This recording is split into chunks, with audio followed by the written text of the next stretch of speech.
Good morning students. आज का हमारा टॉपिक है 1830 की फ्रांसीसी क्रांति। सन 1830 की फ्रांसीसी क्रांति के परिणाम स्वरूप वहाँ के राजा चार्ल्स दशम को गद्दी से हटा दिया गया और उसका चचेरा भाई लुई फिलिप गद्दी पर बैठा। इस क्रांति का प्रभाव यूरोप के अन्य राज्यों पर भी पड़ा और यूरोप का राजनीतिक वातावरण पुनः क्रांतिकारी हो गया। बेल्जियम, जर्मनी, इटली और हॉलैंड आदि देशों में क्रांतियां भड़क उठी। नेपोलियन की पराजय के पश्चात यूरोप में पुनर्गठन का कार्य प्रारंभ हुआ। वियना कांग्रेस ने फ्रांस में पुनः बूर्बो राजवंश के निरंकुश शासन की स्थापना करके लुई 18वें को शासक बनाया। लुई 18वें ने गद्दी पर बैठते ही एक संवैधानिक घोषणा की। इसके अनुसार जनता को नवीन शासन विधान प्रदान किया गया। फ्रांस में वैधानिक राज सत्तावाद, उत्तरदायी मंत्रिमंडल और द्विसदनात्मक विधानसभा की व्यवस्था की गई। मानव अधिकारों के घोषणा पत्र को पुनः स्वीकार किया गया। 1828 में लुई 18वें की मृत्यु के पश्चात उसका भाई चार्ल्स दशम गद्दी पर बैठा।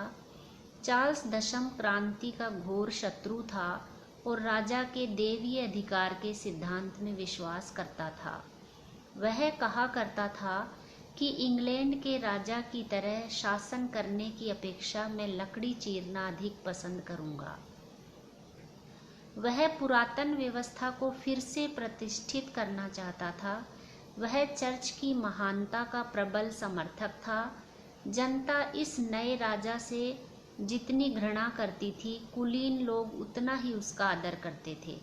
वास्तव में चार्ल्स दशम का घोर प्रतिक्रियावादी चरित्र और सामंतों, कुलीनों तथा पादरियों के प्रति उसके भारी पक्षपात ने फ्रांस को 1830 की क्रांति के द्वार पर ला खड़ा किया। इस क्रांति के कारण देखते हैं। चार्ल्स दशम एक प्रतिक्रियावादी सम्राट था, राजा के देवी सिद्धांत का समर्थक और मानवाधिकारों का घोर विरोधी था। उसने मानव अभिव्यक्ति स्वतंत्रता पर प्रतिबंध लगा दिया। इतना ही नहीं, उसने चर्च की शक्ति में पुनर्वृद्धि करना शुरू किया। शिक्षा देने का अधिकार चर्च को पुनः लौटा दिया। कैथोलिक धर्म विरोधी अध्यापकों को हटा दिया गया। चार्ल्स दशम ने कुलीनों के हितों की रक्षा के नाम पर क्रांति के दौरान हुई उनकी आर्थिक क्षतिपूर्ति की भरपाई के लिए एक बड़ी रकम दी। इसकी पूर्ति के लिए उसने राष्ट्रीय ऋण की ब्याज दर 5% से घटाकर 4% कर दी। सरकार के इस कार्य से मध्यम वर्ग काफ़ी नाराज हुआ, क्योंकि इसी वर्ग ने सरकार को कर्ज दिया था। चार्ल्स ने जुलाई 1830 में 4 अध्यादेश जारी किए, जिससे असंतोष की भावना चरम पर पहुंच गई।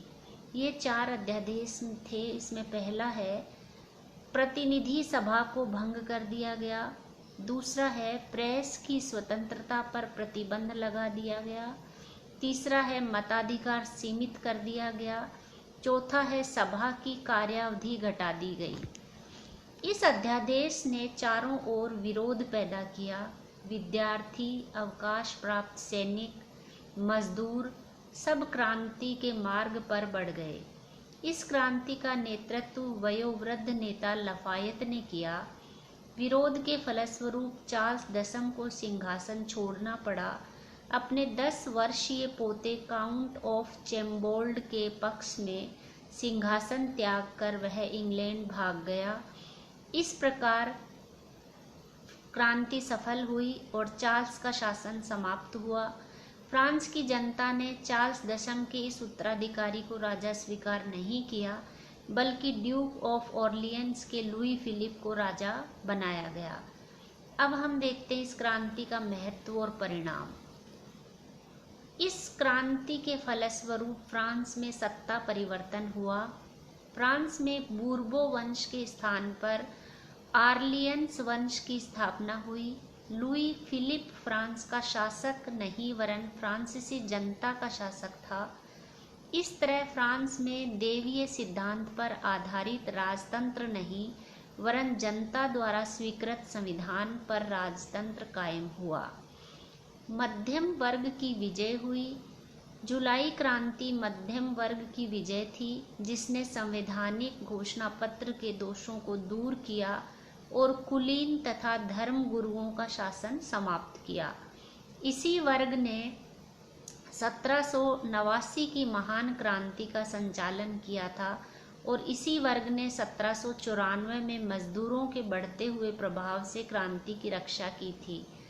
1815 से 1830 के बीच विशेषाधिकार वर्ग की चेष्टा से इस वर्ग के हित पर खतरा उत्पन्न हो गया था। अतः मध्यम वर्ग पुनः अपने अधिकारों की रक्षा के लिए सक्रिय हुआ। उसने प्रतिक्रियावादी शासकों को भागने पर विवश किया और श्रमजीवी वर्ग को चुप करके शासन की बागडोर अपने हाथ में ले ली। सारे यूरोप पर प्रभाव और मेटरनिक व्यवस्था को आघात पहुंचा। इस क्रांति ने यूरोप में व्याप्त लोकतांत्रिक आंदोलन का प्रोत्साहन किया। लुई फिलिप को फ्रांस का वैध शासक स्वीकार किया गया। यह मेटरनिक व्यवस्था की बहुत बड़ी पराजय थी। क्रांति ने धार्मिक स्वतंत्रता समानता का मार्ग प्रशस्त किया। अब हम देखते हैं जुलाई क्रांति का यूरोप पर क्या प्रभाव पड़ा।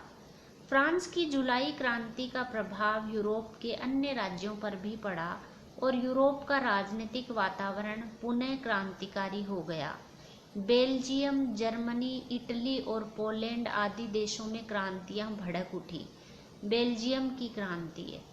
वियना कांग्रेस ने बेल्जियम को वहां की जनता की इच्छा के विपरीत हॉलैंड में मिला दिया था। बेल्जियम वासी भाषा, धर्म और संस्कृति में हॉलैंड निवासियों से भिन्न थे। हॉलैंड निवासी प्रोटेस्टेंट थे और फ्रांस से घृणा करते थे, जबकि बेल्जियम निवासी कट्टर कैथोलिक थे और फ्रांस के मित्र थे।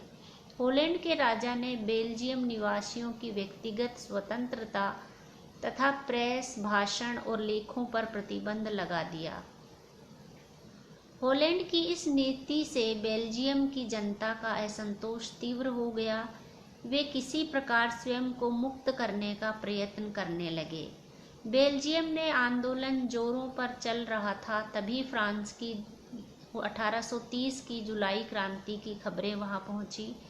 इससे बेल्जियम आंदोलनकारियों को प्रोत्साहन मिला। राजधानी ब्रसेल्स में जनता ने शस्त्र उठा लिए और अपनी सेना का संगठन किया।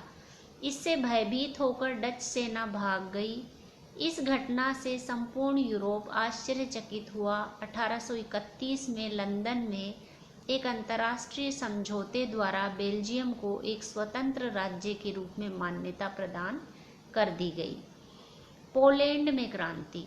वियना कांग्रेस ने 1815 में ऑस्ट्रिया और प्रशा से उन प्रदेशों को रूस को सौंप दिया गया जिनका पोलैंड का अंग भंग करके अपहरण किया गया था। रूस ने इन प्रदेशों के साथ कुछ अन्य क्षेत्र मिलाकर पोलैंड राज्य की स्थापना की और पोलैंड के लिए एक पृथक संविधान भी बना दिया।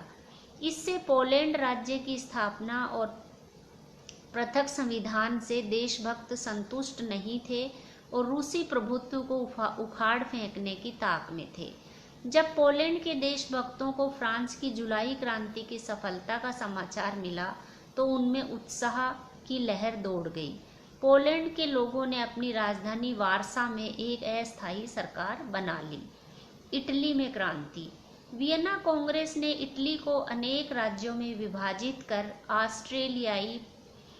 ऑस्ट्रियाई प्रभुत्व में दे दिया था। फलतः इटली वासियों में घोर असंतोष पैदा हुआ।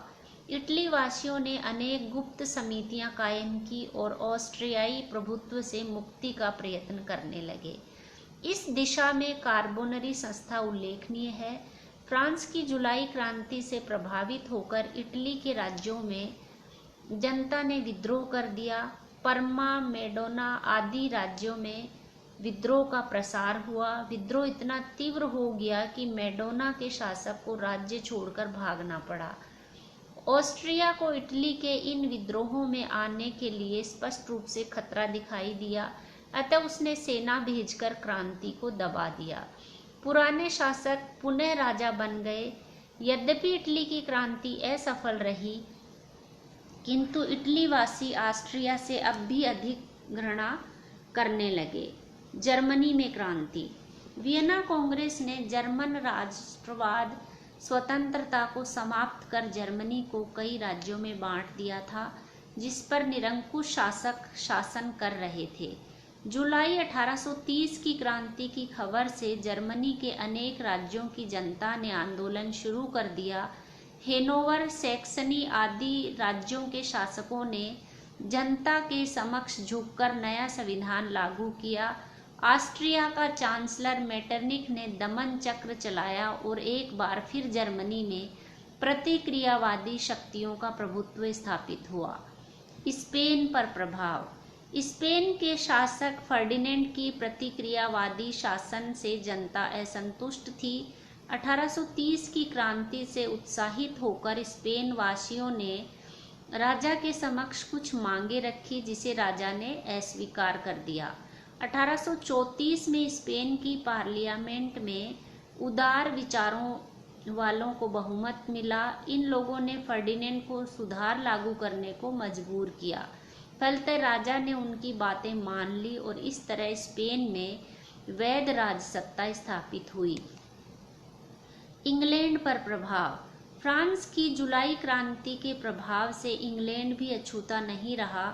इंग्लैंड में सुधारवादियों को बल मिला। इस समय इंग्लैंड में रूढ़िवादी टोरी पार्टी की सरकार थी और मताधिकार केवल धनी वर्ग, कुलीनों एवं भूमिपतियों को प्राप्त था। इस सीमित मताधिकार से जनता में तीव्र असंतोष था। जुलाई क्रांति के प्रभाव स्वरूप वहां निर्वाचन प्रणाली में सुधार करने की मांग उठी। सरकार की प्रतिक्रियावादी नीति के कारण संसदीय चुनावों में टोरी पार्टी को भारी धक्का लगा और व्हिग दल का लॉर्ड जॉनसन नया प्रधानमंत्री बना। उसने प्रस्तावित सुधार बिल लोकसभा में पास करवा लिया, किंतु लॉर्ड सभा ने इसे ठुकरा दिया। फलतः इंग्लैंड में अनेक स्थानों पर आंदोलन शुरू हो गए। जनता की क्रांतिकारी प्रवृत्ति से लॉर्ड सभा के सदस्य भयभीत हो गए, अतः उन्होंने विधेयक पर अपनी स्वीकृति दे दी।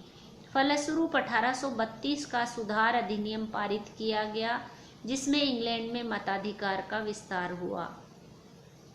निष्कर्षतः फ्रांस की जुलाई क्रांति से प्रभावित होकर यूरोप के विभिन्न राज्यों में जो हलचलें हुई, उनमें उदार विचारों को बहुत बल मिला।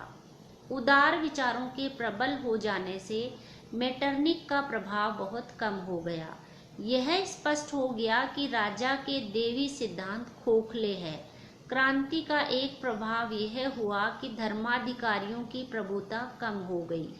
इस यूरोपीय क्रांति के प्रभाव को व्यक्त करते हुए डेविड थॉमसन ने कहा है कि इसकी सर्व प्रमुख राजनीतिक उपलब्धि मेटरनिख के शासन का अंत व उसकी प्रणाली का पतन था, जो 1815 से प्रभावी थी। इसका सर्वाधिक सामाजिक आर्थिक परिणाम यह हुआ कि पूर्वी यूरोप के अधिकांश भागों में सामंतवाद नष्ट कर दिया गया।